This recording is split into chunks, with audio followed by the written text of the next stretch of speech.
செய்திகள். பிரதமர் நரேந்திர மோடி அவர்கள் சர்வதேச துறைமுக திறப்பு விழாவில் கலந்து கொள்வதற்காக திருவனந்தபுரம் வந்துள்ளார். ஆண்டிற்கு 50 லட்சம் வரை ஈட்டும் தனிநபர்கள் நிறுவனங்கள் சமர்ப்பிப்பதற்கான 2025-26 கணக்கீட்டு ஆண்டிற்கான புதிய வருமான வரி படிவங்களை 1 மற்றும் 4 ஆகியவற்றை வருமான வரித்துறை வெளியிட்டுள்ளது. ஏப்ரல் மாதத்தில் 2,37,000 கோடி ரூபாய் GST வசூலாகி உள்ளதாக ஒன்றிய நிதி அமைச்சகம் அறிவிப்பை வெளியிட்டுள்ளது. சித்திரை திருவிழா தொடங்கிய நிலையில் தமுக்கம் மைதானத்தில் நடப்பாண்டு அரசு சித்திரை பொருட்காட்சி மே 4ஆம் தேதி தொடங்குகிறது. 19 கிலோ எடை கொண்ட வணிக பயன்பாட்டு சிலிண்டரின் விலை 15 ரூபாய் 50 பைசா குறைந்து 1906 ரூபாயாக விற்பனையாகிறது. வீட்டு உபயோக சிலிண்டரின் விலையில் எந்த ஒரு மாற்றமும் இல்லை. திருவள்ளூர் புறவழி சாலை முதல் ஸ்ரீபெரும்புதூர் வரையிலான 30 கிலோமீட்டர் நீளத்திற்கான 6 வழி சாலை திட்டப் பணிகளை துணை முதல்வர் உதயநிதி ஸ்டாலின் அவர்கள் தொடங்கி வைத்தார். தமிழ்நாடு வணிகர் சங்கங்களின் பேரமைப்பின் 42வது வணிகர் மாநாடு மதுராங்கத்தில் நடைபெற உள்ளது. இளங்கலை மருத்துவ மாணவருக்கான முதல் தேசிய மாநாடு இன்றும் நாளையும் சென்னை கலைவாணர் அரங்கில் நடைபெற உள்ளது. தமிழ்நாட்டில் அட்சய திருதி அன்று 272 கோடி ரூபாய் வருவாயை பதிவுத்துறை ஈட்டியது என்று தகவல் வெளியாகியுள்ளது. நாகை இலங்கை இடையே கப்பல் கட்டணம் குறைக்கப்பட்டுள்ளது.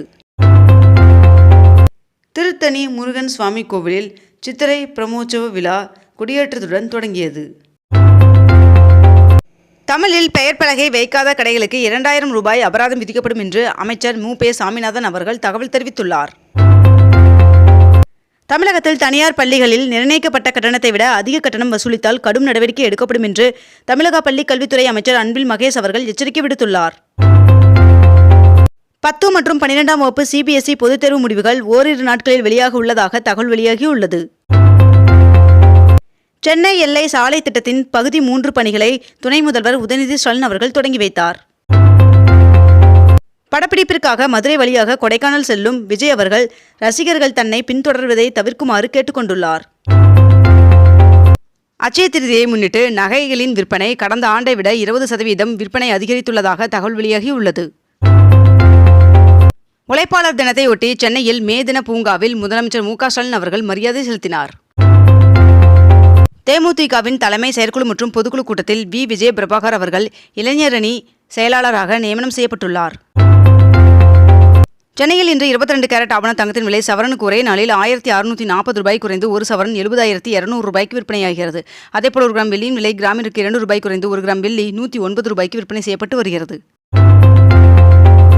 காலனி என்ற சொல் நீக்கப்படுவது போல் ஜாதி பெயரில் இருக்கும் தெருக்களின் பெயரையும் நீக்க வேண்டும் என்று இந்திய கம்யூனிஸ்ட் கட்சியின் மாநில செயலாளர் முத்தரசன் அவர்கள் வலியுறுத்தியுள்ளார். ஜாதிவாரி கணக்கெடுப்பை அறிவித்தது இந்தியா கூட்டணிக்கு கிடைத்த மிகப்பெரிய வெற்றி என்று முதலமைச்சர் மு.க. ஸ்டாலின் அவர்கள் தெரிவித்துள்ளார். குழந்தைகளுக்கு தமிழ் பெயர் வைக்க உதவுவதற்காக இணையதளம் உருவாக்கப்படும் என்று முதலமைச்சர் மு.க. ஸ்டாலின் அவர்கள் தெரிவித்துள்ளார். வருகின்ற மே 4ஆம் தேதி நீட் தேர்வு நடைபெற உள்ள நிலையில் இதற்கான நுழைவுச் சீட்டு வெளியிடப்பட்டுள்ளது. மதுரை மீனாட்சி சுந்தரேஸ்வரர் கோவிலில் சித்திரை திருவிழாவின் முக்கிய நிகழ்வான கள்ளழகர் ஆற்றில் இறங்கும் நிகழ்வு மே 12ஆம் தேதி நடைபெற உள்ளது. திருவண்ணாமலை அண்ணாமலையார் சுவாமி கோவிலில் அறங்காவலர் குழு தலைவராக ஜீவானந்தம் நியமனம் செய்யப்பட்டதை ரத்து செய்து உயர்நீதிமன்றம் உத்தரவு பிறப்பித்துள்ளது. அடுத்த ஆண்டு ஜனவரி 9ஆம் தேதி கடலூரில் தேமுதிக மாநாடு நடைபெறும் என்று தேமுதிக பொதுச் செயலாளர் பிரேமலதா விஜயகாந்த் அவர்கள் அறிவித்துள்ளார். சென்னை மாநகர போக்குவரத்து கழகத்தில் இயங்கும் 7 வழித்தட பேருந்துகளின் எண்கள் மாற்றியமைக்கப்பட்டுள்ளன. சென்னை ஆரம்ப சுகாதார நிலையத்திற்கு விரைவில் 120 மருத்துவர்கள் பணியமர்த்தப்பட உள்ளனர் என்று மேயர் பிரியா அவர்கள் தெரிவித்துள்ளார். சென்னையில் வழிகாட்டுதல்களை பின்பற்றாத கட்டடங்களுக்கு 10,000 முதல் 5 லட்சம் வரை அபராதம் வசூலிக்க தீர்மானம் நிறைவேற்றப்பட்டுள்ளது. தமிழ்நாடு அரசு போக்குவரத்து கழகங்களுக்கு 2134 புதிய பேருந்துகள் வாங்க டெண்டர் வெளியிடப்பட்டுள்ளது. சென்னை மாநகராட்சி பள்ளிகளில் தற்போது வரை 13,800 மாணவர்கள் சேர்ந்துள்ளனர். ஆட்சேபனையற்ற இடங்களில் குடியிருக்கும் 86,000 பேருக்கு பட்டா வழங்கப்படும் என்று தமிழ்நாடு அரசு அரசாணை வெளியிட்டுள்ளது. 50 நடமாடும் தடய அறிவியல் வாகனங்கள் அதற்கான பராமரிப்பு செலவுகள் ஆகியவற்றிற்கான 38 கோடி ரூபாய் வழங்கப்படும் என்று தெரிவிக்கப்பட்டுள்ளது. தமிழ்நாடு உடற்கல்வியியல் மற்றும் விளையாட்டு பல்கலைக்கழகத்தின் ஆட்சிக்குழுவில் நிதித்துறை செயலாளரை உறுப்பினராக நியமிக்கும் சட்ட மசோதா கொண்டுவரப்பட்டது. முதலமைச்சர் மு க ஸ்டாலின் அவர்களின் அறிவிப்பின்படி மாஞ்சோலை தேயிலை தோட்ட தொழிலாளர்களுக்கு விலையின்றி வீடு வழங்குவதற்கான அரசாணை வெளியிடப்பட்டுள்ளது. சென்னை உட்பட தமிழகம் முழுவதும் 16 புதிய காவல் நிலையங்கள், 280 இன்ஸ்பெக்டர்கள் பணியிடம் உருவாக்கி காவல் நிலையங்கள் தரம் உயர்த்தப்படும் என்று பேரவையில் முதலமைச்சர் மு க ஸ்டாலின் அவர்கள் அறிவிப்பு வெளியிட்டுள்ளார். அரசு பணியாளர்களுக்கு 2025ஆம் ஆண்டு ஜனவரி 1ஆம் தேதி முதல் அகவிலைப்படி 2 விழுக்காடு உயர்த்தி வழங்கப்படும் என்று முதல்வர் அறிவிப்பின்படி அரசாணை வெளியிடப்பட்டுள்ளது. தமிழ்நாடு சட்டப்பேரவையில் துணைவேந்தர் நியமனம் தொடர்பான மசோதா தாக்கல் செய்யப்பட்டு நிறைவேற்றப்பட்டது. கடன்களை வலுக்கட்டாயமாக வசூலித்தால் 5 ஆண்டு சிறை, 5 லட்சம் அபராதம் விதிக்கும் மசோதாவை சட்டப்பேரவையில் துணை முதல்வர் உதயநிதி ஸ்டாலின் அவர்கள் தாக்கல் செய்தார். 14 வயதில் கிரிக்கெட்டில் சாதனை படைத்த சூரியவன்ஷி அவர்களுக்கு 10 லட்சம் ரூபாய் பரிசு அறிவித்தார் பீகார் முதல்வர். தருமபுரி அருகே 20 கொண்டை ஊசி வளைவுகளை கொண்ட மலையூர் கிராமத்திற்கு விரைவில் மினி பேருந்து இயக்கப்பட உள்ளதாக தகவல் வெளியாகியுள்ளது. நிலம், வீடு உள்ளிட்ட அசையா சொத்துக்களை பதிவு செய்யும் போது அசல் ஆவணங்களை கட்டாயம் சமர்ப்பிக்க வேண்டும் என்ற சட்ட முன்வடிவு தமிழ்நாடு சட்டப்பேரவையில் தாக்கல் செய்யப்பட்டுள்ளது. திருவாரூரில் வரலாற்று சிறப்புமிக்க தியாகராஜ சுவாமி கோவிலின் தெப்ப திருவிழாவானது அடுத்த மாதம் 23, 24, 25 தேதிகளில் நடைபெறுவதையொட்டி தெப்பம் அமைப்பதற்கான முன்னேற்பாடு பணிகள் துவங்கியுள்ளன.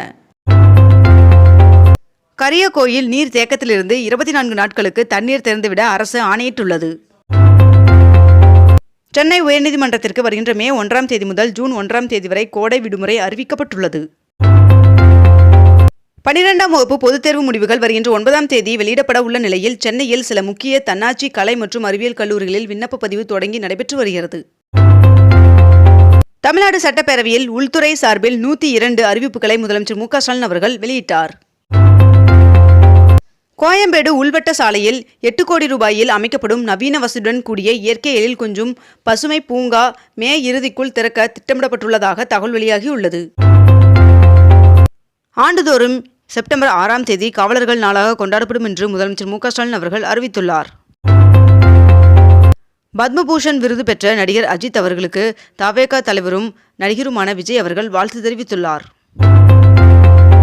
பாவேந்தர் பாரதிதாசன் அவர்களின் 135வது பிறந்தநாளை ஒட்டி இன்று முதல் ஒரு வாரம் தமிழ் வார விழா அனுசரிக்கப்பட உள்ளதாக தெரிவிக்கப்பட்டுள்ளது. இத்துடன் இன்றைய தலைப்புச் செய்திகள் நிறைவடைகின்றன. மேலும் இதுபோன்ற அண்மை தகவல்களை உடனுக்குடன் தெரிந்து கொள்ள அக்னிபூ சேனலை சப்ஸ்கிரைப் செய்து கொண்டு தொடர்ந்து இணைந்திருங்கள். நன்றி, வணக்கம்.